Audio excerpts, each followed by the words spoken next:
Steve Miller was 18 the day he walked out of the county foster home with everything he owned in a worn-out backpack. Inside were 2 t-shirts, a pair of jeans, and a letter that didn't make any sense. The letter came from a law firm in downtown Seattle.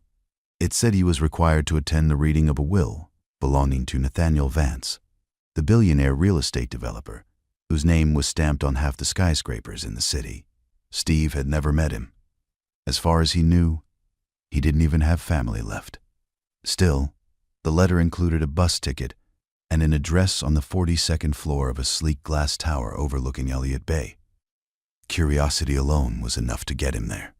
The office looked like something out of a movie: polished marble floors, quiet assistants in tailored suits, and windows stretching from floor to ceiling. Steve suddenly became very aware of the scuffed sneakers on his feet. Inside the conference room sat several sharply dressed strangers. At the head of the table was a tall man with silver hair and a confident smile. Richard Vance. Steve didn't need an introduction to guess who he was. The man had the relaxed arrogance of someone who had never worried about money a day in his life. At the far end of the table stood a cold-faced attorney in a charcoal suit.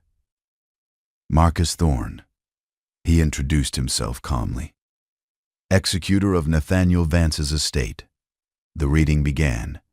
Properties, corporate shares, private investments. One by one, Marcus listed the assets being transferred to Richard Vance. The man leaned back in his chair, clearly enjoying the moment. Then Marcus paused and looked toward Steve. "And to Stephen Miller?" he said evenly, sliding a small envelope across the table. "Mr. Vance leaves $1. For a second, the room was silent. Then someone chuckled. Richard laughed openly. Steve stared at the single-dollar bill inside the envelope. It looked old, creased, almost ordinary, like any dollar you might get as change at a gas station. Humiliation burned in his chest, but he didn't say a word. Instead, Steve folded the bill carefully, slipped it into his jacket pocket, and stood up. "Thank you for your time," he said quietly. A cold Seattle rain was falling when he stepped outside the tower. Cars rushed past on the wet street, headlights glowing through the gray afternoon. Steve pulled his thin jacket tighter and walked away from the building. Behind him, 42 floors above the city, a fortune had just been handed out. And somehow, he had walked away with $1. The next morning, Seattle woke up under a blanket of gray clouds and cold drizzle. Inside a cramped studio apartment above a laundromat in South Seattle, Steve sat at a small kitchen table with a paper bag from a convenience store. Inside the bag was a single loaf of cheap white bread. Across from him sat Sammy, a skinny 10-year-old with messy brown hair and wide eyes. Sammy had been Steve's closest friend back at the foster home, more like a little brother than anything else. Steve tore the bread in half and slid the larger piece across the table. "Eat," he said. "You've got school." Sammy frowned. "You should take it. You're the one who had the big meeting yesterday." Steve shrugged. "Trust me, it wasn't that big." He didn't mention the dollar bill still folded inside his jacket pocket. Just as Sammy reached for the bread, headlights flashed through the apartment window. A black SUV rolled slowly to a stop outside. Moments later, there was a knock at the door. Steve opened it and froze. Standing in the hallway was Marcus Thorne, the same lawyer from the day before, still wearing the same calm, unreadable expression. "Good morning, Mr. Miller," Marcus said politely. "May I come in?" Steve stepped aside, confused. The lawyer glanced around the tiny apartment, the peeling paint, the rattling heater, the second-hand furniture, and then turned his attention back to Steve. "I believe we need to talk about that dollar." Steve crossed his arms. "If you came here to explain the joke, I already got the message." Marcus shook his head slightly. It wasn't a joke. From inside his coat, he removed a slim folder and placed it on the kitchen table. "Your grandfather," he said carefully, "was a very strategic man." Steve blinked. "Grandfather?" Yes, Nathaniel Vance was your grandfather. The words hung in the room. Sammy stopped chewing. Steve stared at him. Then why did he leave me $1? Marcus opened the folder and slid a document forward. Because leaving you nothing would have allowed Richard Vance to claim you were accidentally omitted from the will, he explained. In probate law, that can trigger a legal challenge. He tapped the paper. $1 proves Nathaniel didn't forget you. Steve's confusion deepened. Then why bring me there at all? Marcus gave the faintest hint of a smile. Because that wasn't the only will. He reached into his briefcase and removed a small metal key. This morning, Marcus continued, we're going somewhere your uncle doesn't know exists. An hour later, Steve found himself riding in the back of the black SUV as it left Seattle behind. The highway climbed into the forested foothills east of the city, where tall evergreens blocked out the gray sky. Eventually, the road narrowed into a long private driveway. At the end stood a secluded mountain estate, surrounded by towering pine trees and fresh snow. Marcus led Steve inside and down a staircase into a quiet underground study. In the center of the room sat a large steel safe. Marcus inserted the key. With a heavy click, the door swung open. Inside were several sealed envelopes and documents tied to accounts worth $50 million. Steve's breath caught in his throat. But Marcus handed him something else first. A single handwritten letter from Nathaniel Vance. And as Steve unfolded the page, he realized the dollar bill had never been the real inheritance. It had only been the beginning. Steve stood in the quiet underground study, the letter trembling slightly in his hands. The fire in the stone fireplace crackled softly, the only sound in the room. He read the first line again. Steve, if you're reading this, then Marcus has done his job. Steve glanced up at the lawyer. Marcus stood near the wall, hands folded calmly behind his back, giving him space. Steve looked back at the letter. Your father was the son I trusted most. He had integrity, patience, and the kind of judgment a man needs to run an empire. Richard knew that, and he made sure your father never got the chance. Steve's chest tightened. The letter continued. Years ago, Richard manipulated a real estate deal in Phoenix. When the project collapsed, the debt was transferred to your father's name. By the time I discovered the truth, it was too late. Steve felt a familiar weight pressing against his ribs. Growing up, he'd heard whispers about his father, but never the full story. Now he understood. Nathaniel's handwriting grew firmer in the next paragraph. I spent the rest of my life watching Richard hollow out the company I built. I couldn't remove him without destroying the business. But you are outside his reach. Steve flipped the page. The final instructions were simple and terrifying. You have 30 days to take control of Vance Holdings. Use the $50 million. Buy debt, buy leverage, buy influence. Do whatever it takes. If you fail, the trust dissolves. Steve lowered the letter slowly. 30 days? He said quietly. I don't even know how to read half the paperwork in that safe. Marcus finally stepped forward. That, he said, is where I come in. Over the next week, Steve's world moved faster than he thought possible. Every morning started early in the study, where Marcus walked him through stacks of financial reports and corporate filings. Steve learned how companies borrowed money, how debt could control entire corporations, and how investors quietly moved billions without ever appearing on the front page of a newspaper. Buying stock gets attention, Marcus explained one evening, tapping a spreadsheet. Buying debt gets control. But the lessons didn't stay theoretical for long. Steve hired a financial consultant, recommended through one of Marcus's contacts, a sharp, confident man named Daniel Reeves.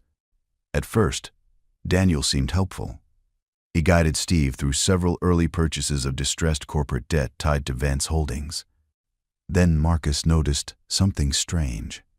One of the deals Daniel pushed forward involved bonds that had already been quietly transferred to a shell company, one connected to Richard Vance.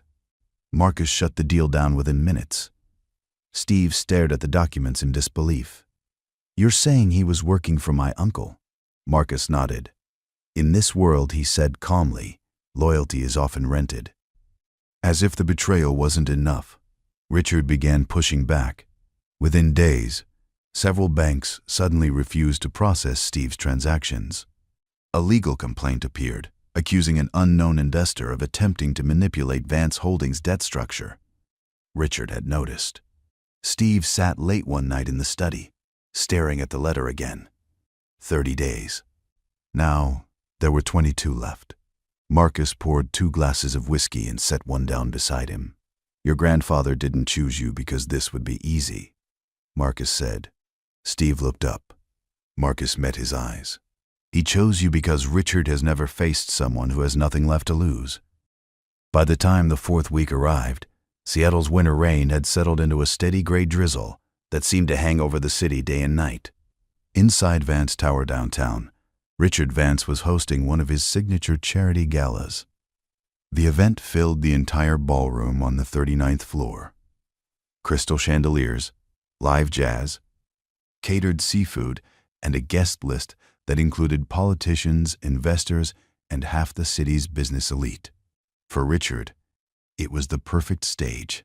He stood near the center of the room with a glass of scotch, laughing with reporters and donors, while cameras flashed.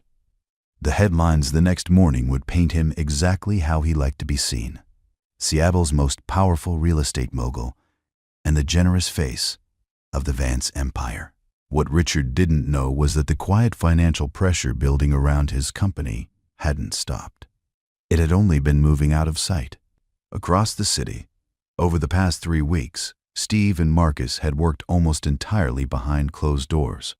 While Richard fought legal battles in public, Marcus quietly redirected their strategy. Instead of chasing stock shares that could trigger alarms, Steve had begun purchasing the company's outstanding debt through several private investment vehicles, piece by piece, loan by loan. By the time Richard realized what was happening, more than half of Vance Holdings' vulnerable debt had already changed hands, and the name behind those transactions had remained invisible. Until tonight. The ballroom doors opened quietly at first, barely noticeable over the music, but conversations slowly faded as heads began turning. A tall young man stepped inside, wearing a dark tailored suit that fit him like it had been custom made. His hair was neatly combed, his posture steady, and his expression calm. Steve Miller walked straight into the room. For a moment, no one recognized him. Then Richard did. The smile on his face stiffened. Steve moved confidently across the floor until he reached the long table where several board members and investors were gathered. Marcus stood a few steps behind him, silent, as always. Steve placed a slim leather folder on the table and opened it. "I believe several of you will want to see this," he said evenly. Inside were copies of newly transferred debt agreements, millions of dollars in loans once tied to Vance Holdings, loans that now belonged to a private trust, Steve's trust. A ripple of uneasy whispers spread around the room. Richard's voice cut through the tension. "You think buying a few scraps of paper makes you important?" he scoffed. Steve didn't raise his voice. "No," he said calmly, "but owning the majority of a company's debt does make me its largest creditor." The words landed like a hammer. A few board members leaned closer, flipping through the documents. Marcus stepped forward and added quietly, "Under corporate restructuring law, creditors holding this level of debt can force an emergency review of executive leadership." Richard's face darkened. But Steve wasn't finished. He slid a second set of documents across the table. These weren't loan agreements. They were bank records, wire transfers, offshore accounts, evidence that millions of dollars had quietly been diverted from Vance Holdings into shell companies tied directly to Richard and his wife. Now the room truly went silent. Camera phones appeared. Whispers turned into sharp murmurs. Richard looked around. and realized the balance of power had shifted. Not in a courtroom, not in a boardroom, but right here, in front of everyone. Steve met his uncle's stare across the table. For the first time since that day in the law office, the man who had laughed at him no longer looked amused. The emergency board meeting happened early Monday morning. The mood inside Vance Tower was nothing like the glamorous gala just 2 nights earlier. The same executives who had toasted champagne now sat stiffly around the long conference table, their expressions tense. Richard Vance looked exhausted. Lawyers filled the room. Financial analysts whispered over documents. Every screen displayed the same unavoidable numbers: debt, ownership, control percentages, voting power. Steve Miller sat quietly at the far end of the table beside Marcus Thorne. For the first time in his life, Steve wasn't the outsider in the room. He was the one holding the leverage. The chairman cleared his throat.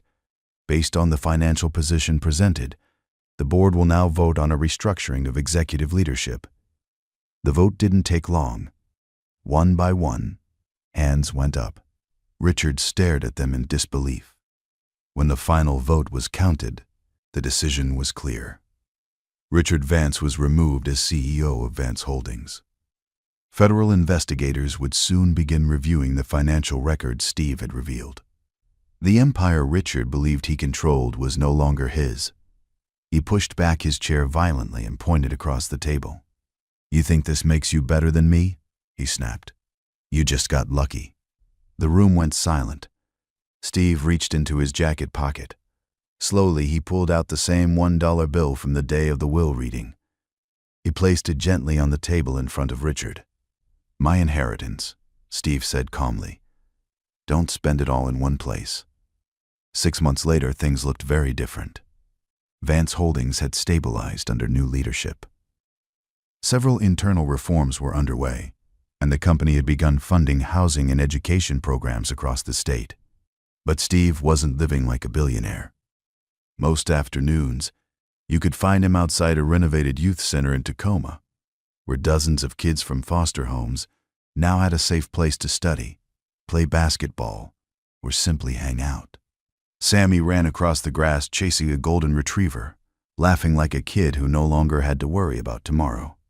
Marcus stood nearby, watching quietly. "Your grandfather would be proud," he said. Steve looked out at the kids playing under the bright afternoon sun. Maybe Marcus was right. Because the greatest victory wasn't taking revenge. It was making sure someone else didn't have to grow up the way he did. Now here's a question for you. If you suddenly had the power Steve did, would you choose revenge? Or would you choose to change lives? Let us know what you think in the comments. And if you enjoy stories about justice, resilience, and unexpected comebacks, make sure to subscribe to the channel so you don't miss the next story.